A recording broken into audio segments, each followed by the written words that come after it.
નમસ્કાર. ગુજરાતમાં સ્થાનિક સ્વરાજની ચૂંટણીના પડઘમ વાગી રહ્યા છે. ટૂંક સમયમાં તે સ્થાનિક સ્વરાજની ચૂંટણી યોજાવાની છે. આમ આદમી પાર્ટી સતત સંઘર્ષ કરતી આજે મજબૂતીથી ગુજરાતની અંદર એક મહત્વની અને એક વિકલ્પ તરીકે ઉભરી આવી છે. આજે જ્યારે સ્થાનિક સ્વરાજની ચૂંટણી આવે છે ત્યારે આમ આદમી પાર્ટી તમામ સીટો ઉપર મજબૂતીથી ચૂંટણી લડવા જઈ રહી છે અને ઉમેદવારો ઉતારી રહી છે. આમ આદમી પાર્ટીની ઉમેદવારોની જે પ્રક્રિયા છે, સિલેક્શન પ્રક્રિયા છે, એ આગામી 10 તારીખથી શરૂ થવા જઈ રહી છે. આમ આદમી પાર્ટી દ્વારા 2 સ્તરે આમ આદમી પાર્ટીના ઉમેદવારોની જે પસંદગી છે એ પ્રક્રિયાનું આયોજન થવાનું છે.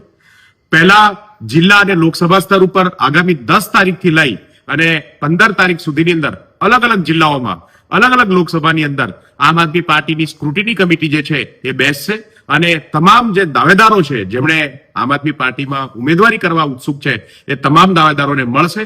સાથે સંગઠનના સાથીઓને મળશે. સેન્સ પ્રક્રિયા જે છે એ કરવામાં આવશે અને ત્યારબાદ પ્રદેશ સ્તરે જે પ્રદેશ ચૂંટણી કમિટી છે એ તારીખ 16મી થી લઈ અને 18મી સુધી પ્રદેશ સ્તર ઉપર આ તમામ જે ઉમેદવારો છે, દાવેદારો છે, એની સ્ક્રુટિની કરશે અને આ તમામ નામો જે છે એ આમ આદમી પાર્ટીની સર્વોચ્ચ જે સમિતિ છે પીએસસી એમને મોકલી આપવામાં આવશે.